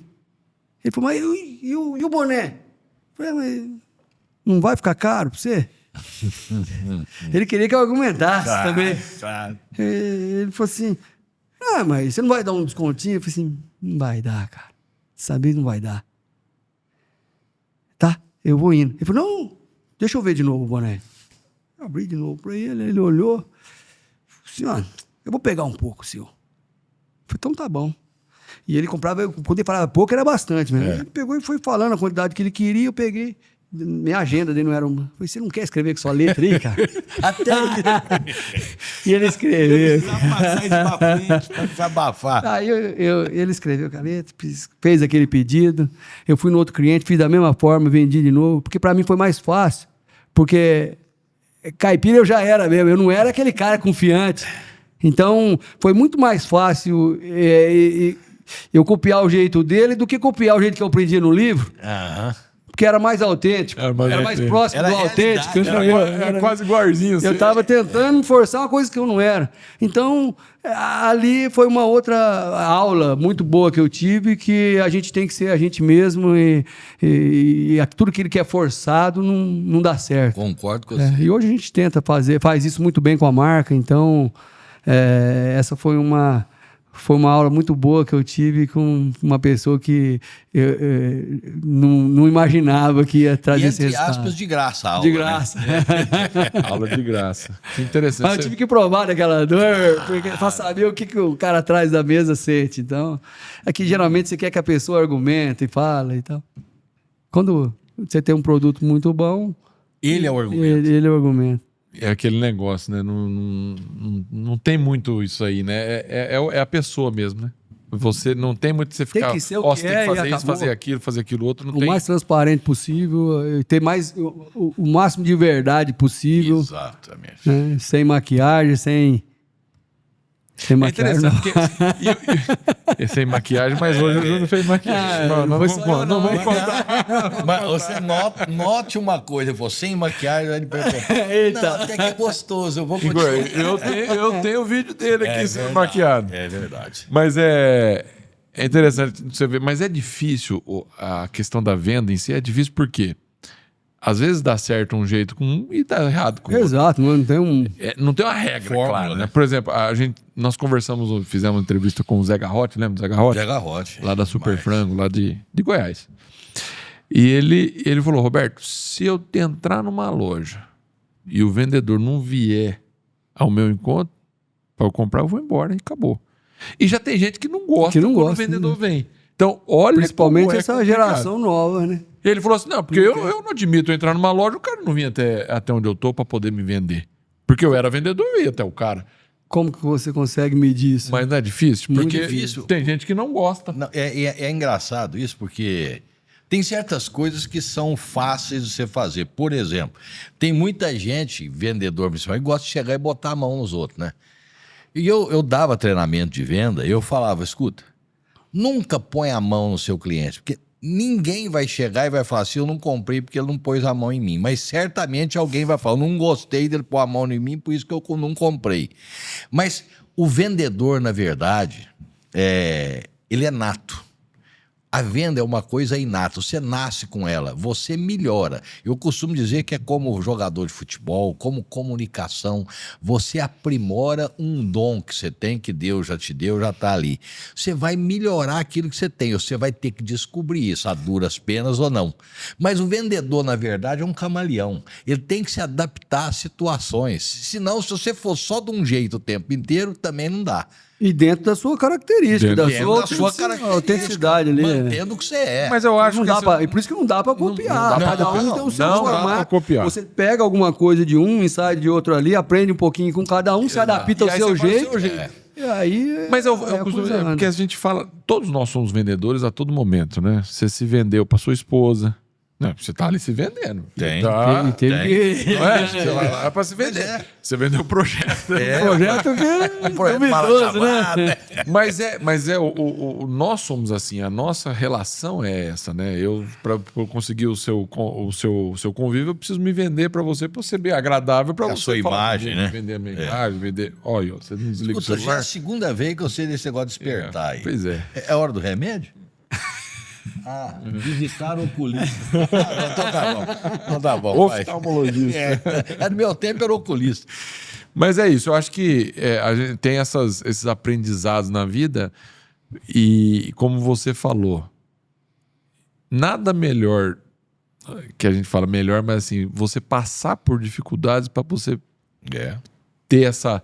Não que é ruim falar, né? Mas a dificuldade, ele faz o cara calejar e... Ela molda a gente. Ela forja, né? Vamos falar assim. Forja. E assim como eu falei antes, a dificuldade, no meu caso, a marca, que é hoje a marca a Texas Farm faz parte da minha vida, assim, não dá, eu não consigo separar filho seu. a marca da minha família, de mim, faz parte, né, da nossa, a gente vive muito intenso, como vocês vivem aqui também, não tem jeito de separar uma coisa da outra, dúvida, né? não tem jeito. E eu acho que a marca, ela tem esse poder também de forjar, de conduzir a gente, às vezes até para o caminho que você não esperava.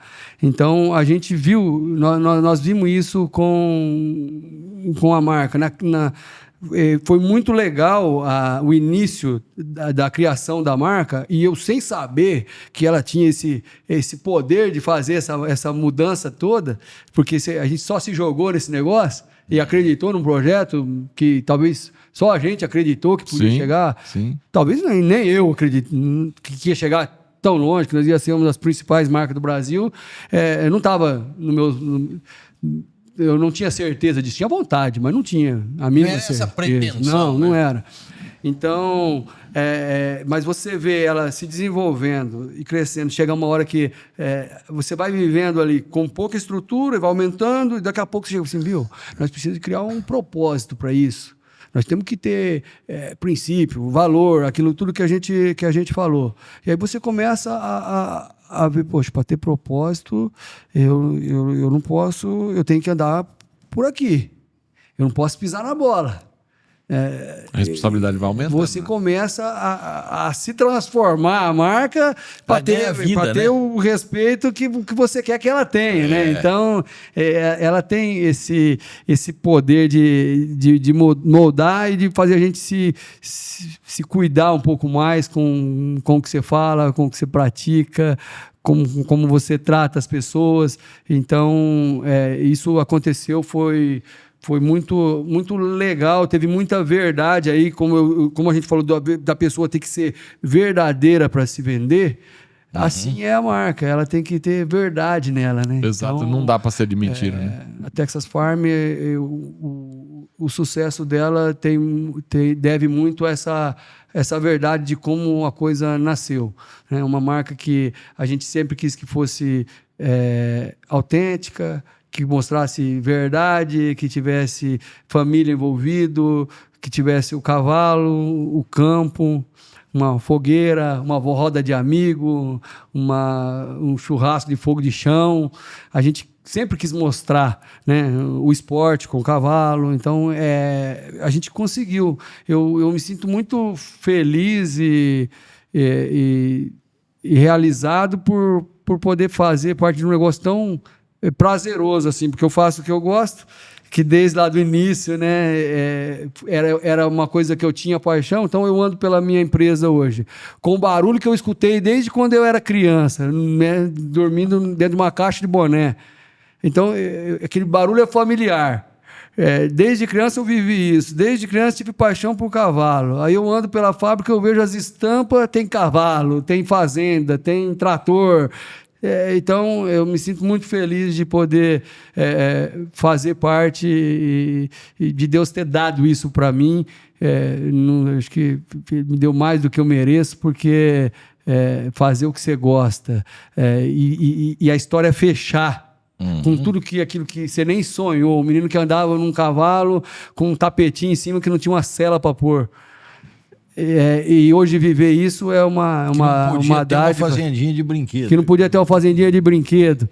Aí você olhar hoje para trás e ver essa trajetória, cara, é só ser grato mesmo. E isso aí é o sucesso hoje da Texas Farm por conta disso. É que a gente fala assim, né, que tem um pouco o poder da imaginação, né, que é aquilo, a fazendinha sempre teve ali. E agora a fazenda virou realidade. Aquela fazendinha que era um brinquedo, ela se tornou a fazenda de fato. Mas era um sonho. Hoje a sua filha brinca naquela fazenda que era a fazendinha dela, agora tem a fazenda de verdade, né? Então é um negócio... Se a gente for pegar para você... que é o que você falou, que Deus me deu isso, me deu essa oportunidade, né? Você levar, como o Walter falou, porra, a presença de Deus sempre na sua vida já começa de lá onde você conheceu sua esposa, que foi na igreja, né? Então você vê a relação, tudo vai te levando a um caminho, né, que você constrói tendo base, né? E aí vem que eu vou te perguntar, porque da onde que vem essa força, essa base de Deus? Porque, como o Walter falou, quando você perde as referências e você não teve o seu pai, para se perder na vida é muito fácil. Como que você levou essa relação com Deus na sua vida, mesmo não tendo a presença do seu pai? Como é que você se aproximou de Deus? Esse veio da minha mãe. Minha mãe, ela sempre cobrou muito, né? Então, quando a gente ia sair de casa, ela pedia para a gente fazer uma oração. Quando ia dormir, já agradeceu a Deus hoje pelo dia. Então, a gente cresceu com isso aí. Ela cobrava mesmo. Entendi. Mesmo quando a gente não queria, tinha que fazer. Então, aí acaba que a gente começou a ter uma experiência de fé muito cedo. A gente viu as histórias que ela contava, então o que aconteceu com ela também, porque a minha mãe teve uma história muito de superação muito Sem grande, dúvida. Venceu e tal.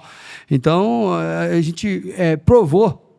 A gente provava a todo momento pela dificuldade e pelas voltas que dava por cima. Então a gente viveu isso sempre contato com Deus em oração e com relatos de fé desde a infância, né? A gente cresceu com a minha mãe cobrando essa proximidade com Deus e a gente vendo que ele realmente existia e que ele fazia as coisas acontecer.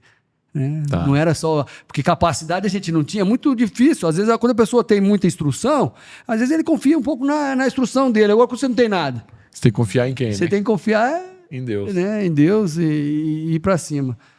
A gente viveu muitos... Tanto depois da Texas Farm, já consolidada, né, nós enfrentamos, poxa, uma das maiores dificuldades depois de tudo isso aí foi a pandemia, por exemplo.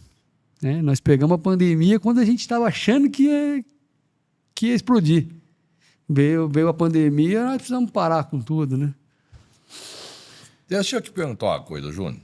Agora, passando para uma outra fase, depois da história vivida, contada, acontecida, uma das preocupações do empreendedor, do empresário, é a continuidade do negócio que foi conquistado, que foi construído.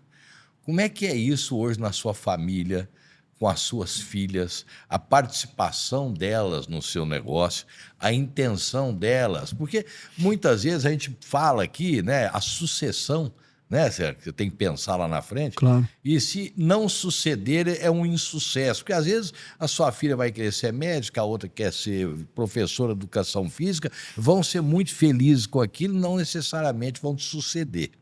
É uma preocupação sua e da esposa hoje, essa sucessão, muito embora você ainda seja uma pessoa nova, tudo, mas já pensa nisso?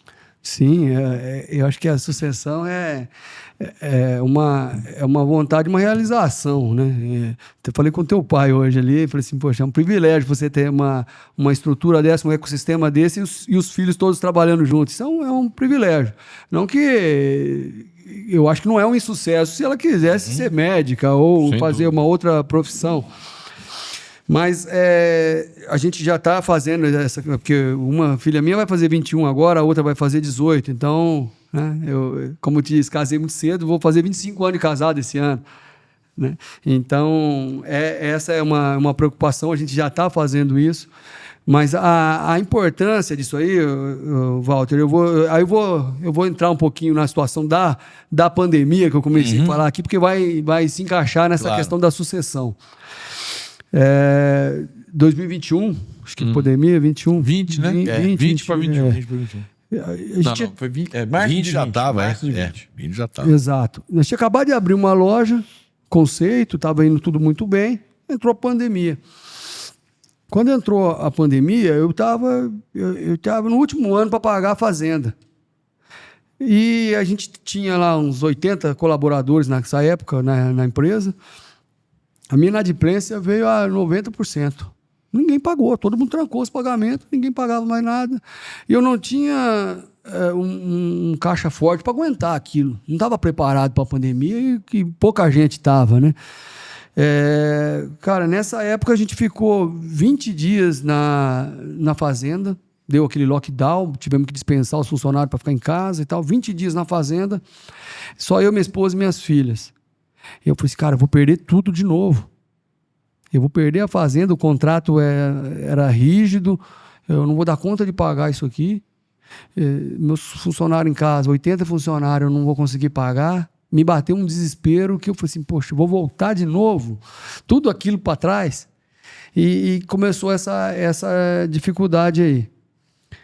A gente estava bem no início de trabalhar com Instagram, esse tipo de coisa. Por isso que vai entrar a sucessão. Então, eu fiquei ali, poxa, nós ficávamos se entretendo na fazenda, pintando cerca, pescando. Eu e minhas filhas não podiam convidar amigo para ir, porque a gente estava com medo da doença. Tinha amigos nossos morrendo e coisa toda, gente conhecida. E um dia o meu gerente me ligou para mim, falou assim, Júnior, você não vai voltar mais da fazenda, não? A fábrica está aqui, tem um pessoal trabalhando. Você vai estar fazendo o quê aí? Ó, Júnior, eu arrumei um pessoal aqui, nós estamos fazendo máscara e jaleco para a pandemia. Falei, cara, mas não sabe fazer isso aí, nós sabemos fazer camiseta, boné, roupa, fazendo máscara e jaleco. Falei assim, pois é, tá fazendo máscara e jaleco. Nós voltamos uns 10 pessoas para trabalhar aqui, os outros estão em casa. Mas eu queria que você viesse aqui, cara. Eu tô perdido. Vem aqui para nós conversar. Eu saí da fazenda, fui até na empresa. Quando eu cheguei na empresa, eu vi aquele pessoal fazendo aqueles TNT, aquelas coisas brancas. Tinha um mezanino, eu olhei para baixo. A costureira olhou para mim assim, esperando que eu desse alguma solução para aquilo, mas não tinha nada de expectativa. Ele falou assim, Júnior, o que ela vai fazer? Eu falei assim, cara, não sei. Qual que é o plano? Eu falei, não sei. Só o que está aí, só notícia ruim.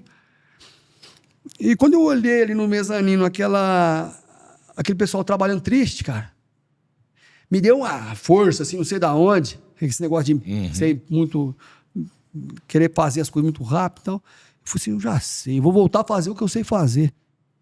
Vou dar serviço para esse povo aqui. Vou voltar, eu quero escutar o barulho de máquina. Tava muito devagar, pô, eu não escutava barulho de máquina naquele.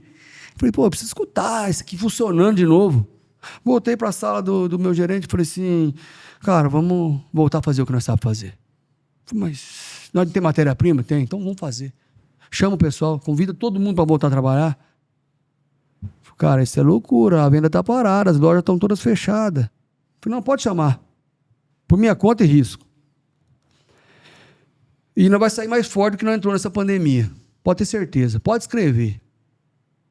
Ele falou, lá vem você com seu otimismo. Eu chamei você aqui, mas era pra você dar uma ideia. Agora você já manda todo mundo voltar. Eu falei, se for assim, ou não é, ou é intenso ou não é nada.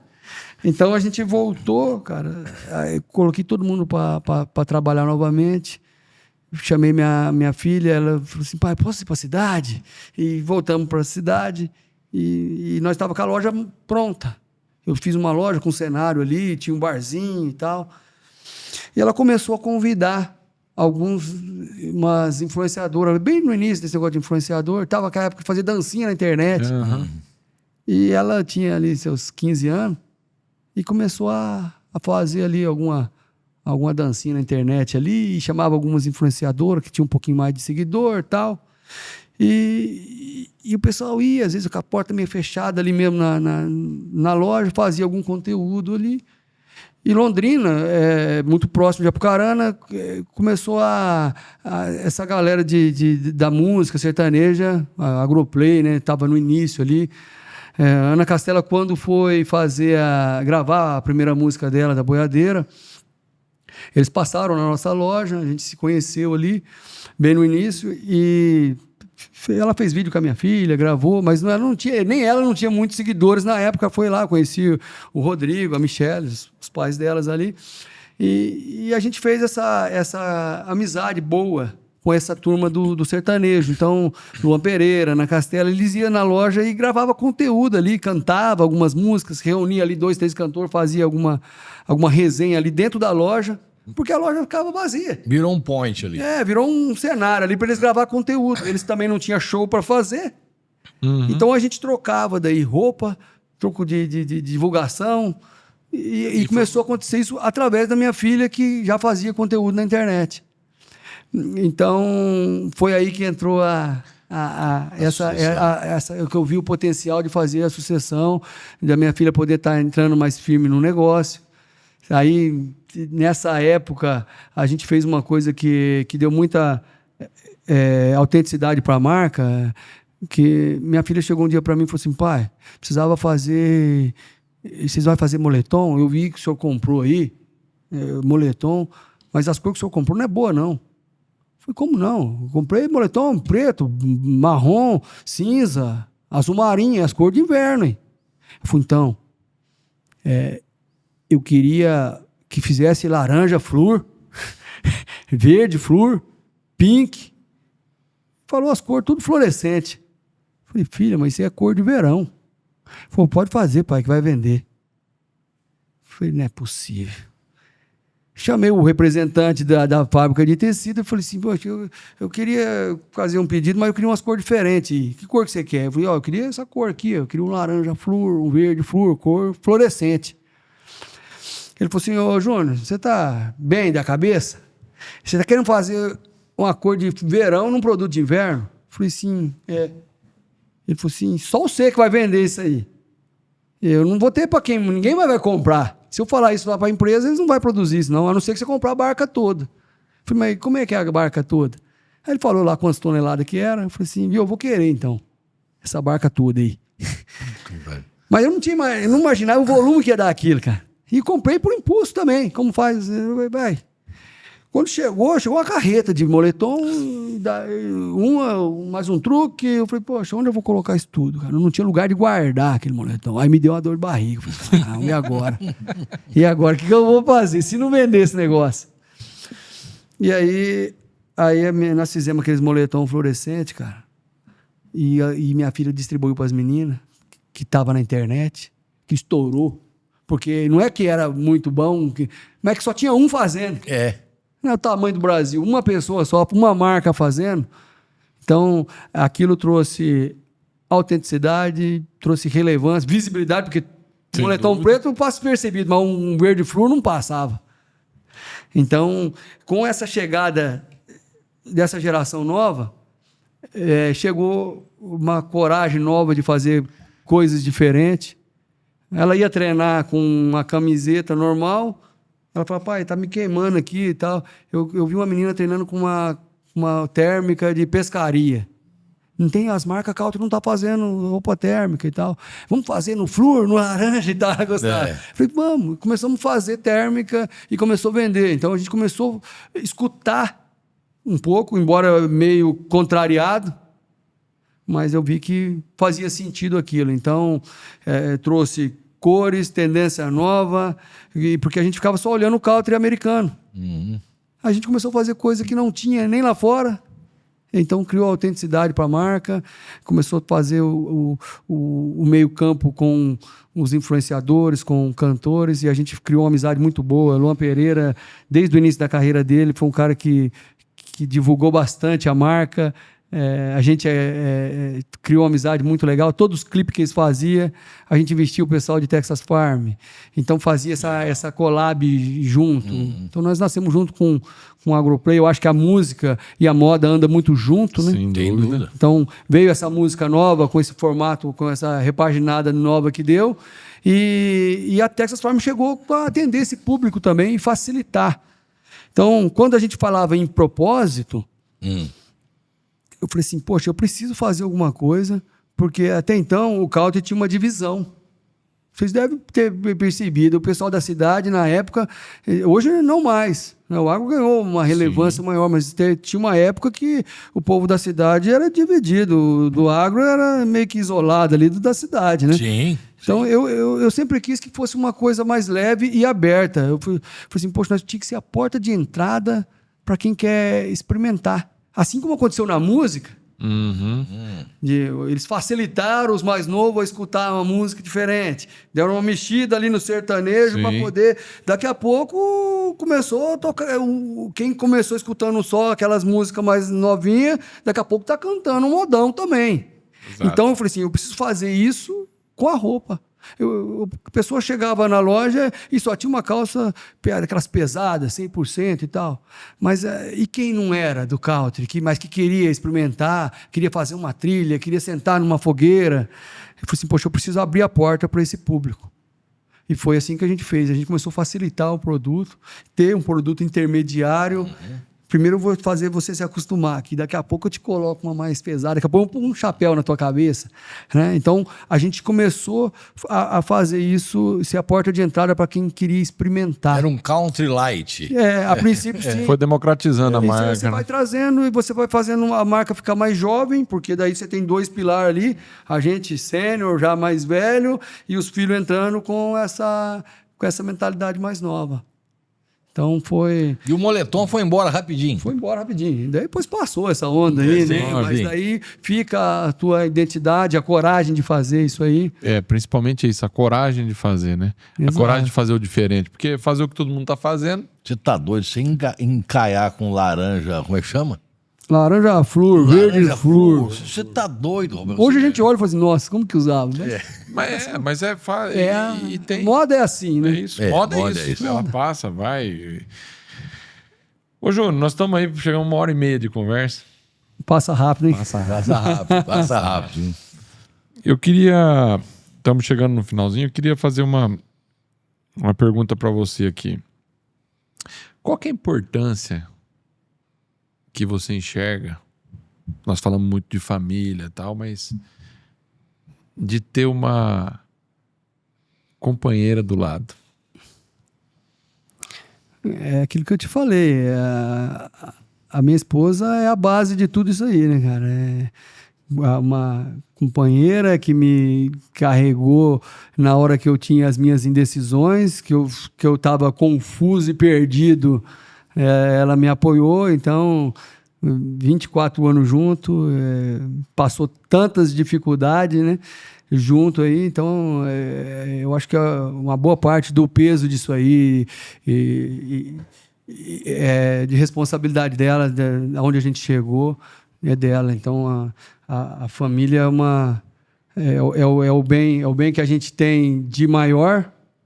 E aí eu acho que quando você trabalha com propósito e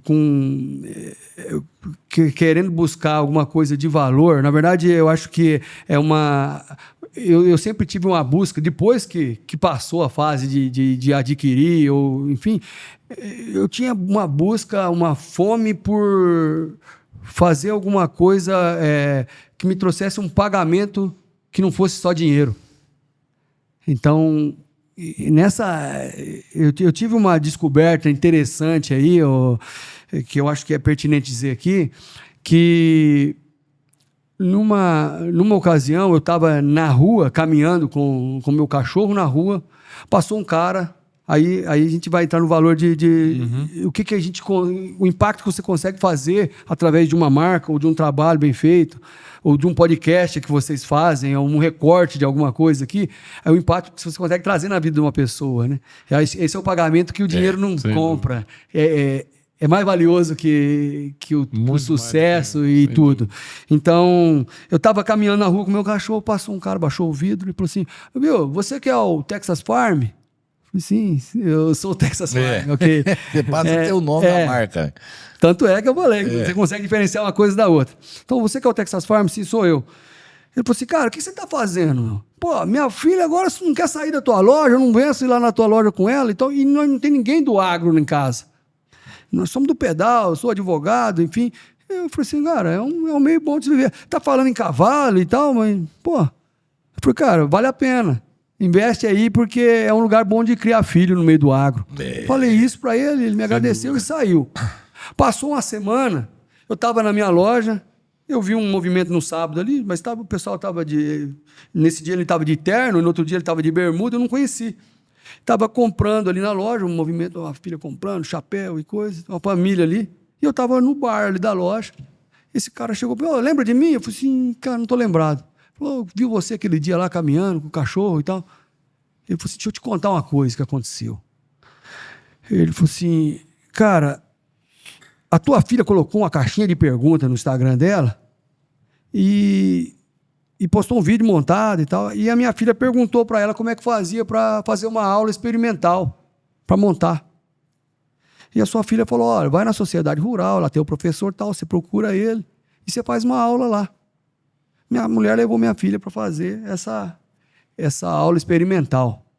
Só que a minha filha estava numa fase, cara, que ela estava ficando muito trancada no quarto, ela não conversava nem com a mãe dela, nem comigo, estava com umas amizades que não era boa, escutando umas músicas ruins, e ela foi lá montar.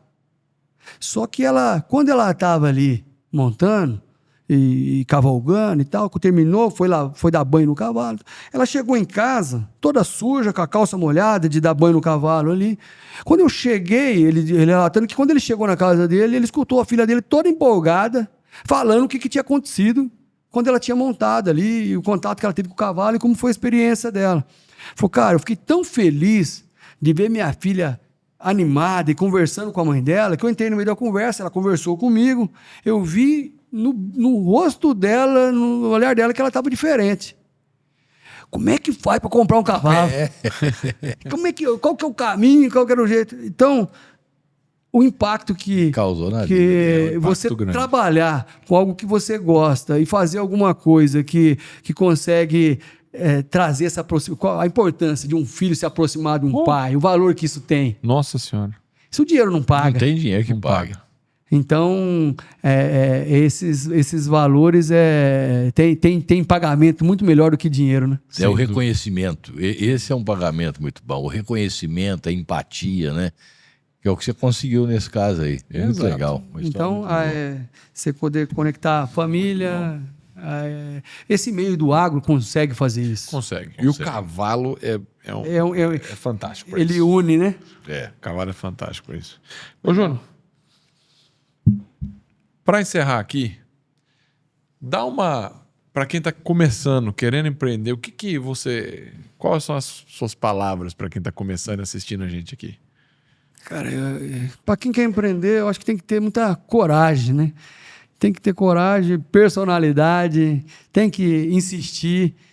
Eu acho que é isso, cara. E empreendedorismo é uma coisa que vale a pena, né? E perguntar como é que vai a família. Isso é importante. E tem que gostar de gente. Eu acho que gente... Eu sou apaixonado por gente. Eu levo minhas filhas para a empresa e falo assim, filha, vocês têm que gostar de gente. E a gente consegue aprender com pessoas com intelecto muito alto, e você consegue aprender com pessoas que você nem imagina. Dá para aprender com todo mundo. Então, várias coisas que a gente carrega para a vida, que a gente aprendeu com pessoas que talvez tinham uma formação muito pequena, muito rasa. Mas às vezes nem terminou a 7ª série. E a gente está aprendendo com ele. Exatamente. Então, acho que tem que gostar de gente, cara. É isso aí. Eu sou apaixonado por gente, por pessoa e pela vida também. Então, Isso é bom. isso é muito bom. Poder estar aqui hoje é muito bom. É um privilégio estar participando aí de você. Para nós, maior ainda. E eu Trocando esse vejo também, bate-papo só aqui. um parênteses aqui, que eu vejo você muito... Que às vezes eu vejo assim, você posta algumas coisas ali que eu vejo, a sua filha às vezes posta Ela ali. posta bem mais. Não, mas é interessante porque quando você fazendo uns cursos com ela de algumas coisas Sim. que a gente vê, eu falo, pô, que legal. E hoje tá minhas 2 filhas no negócio. A de 18 já tá lá também e já tá pegando junto. Então, cara, a sucessão é uma coisa muito difícil de fazer. É um desafio grande, né? Se você não tiver um jogo de cintura, você coloca em risco muita coisa ali. Sim. De relacionamento. É muito difícil, mas acho que depois é muito prazeroso. Seu pai é um cara que deve estar muito realizado. Sem dúvida. Eu já estou no caminho ali, né? Boa parte do caminho já está andado, mas fazer a sucessão é maravilhoso. As suas postagens, na verdade, às vezes ele posta fazer umas comidas lá no... Que também é muito bom. Também é muito bom. Fazer aquele... Ainda ele não convidou, não. Vamos mas lá. Na fazenda, comer um churrasco lá Na Serra. na serra. Boa. Lá. Bom demais. Ô, Júnior, queria agradecer demais você ter vindo lá do Paraná aqui para contar a sua história aqui para o nosso público. Eu queria te dar os parabéns pelo sucesso aí, que já é um grande sucesso a sua empresa, e essa perseverança que você teve, sair do nada para construir o que você construiu, não é para qualquer um. E eu tenho um prazer enorme de ter te conhecido através até do que eu vou falar aqui do Alex, né? Sim. Do Alex Gomes Altimar. Tá fazendo a sucessão pra gente ali, fazendo o meio campo ali. Dr. Alex, que nos apresentou, e foi muito prazeroso te conhecer. Muito obrigado. Obrigado, cara. Foi uma satisfação enorme. Bom demais da conta, né? Demais da conta. Foi bom, Valdo? Rapaz, bom demais da conta. Eu quero te falar 2 coisas antes da gente encerrar. Primeiro, cumprimentar, você já está mais do que cumprimentado, a sua mãe.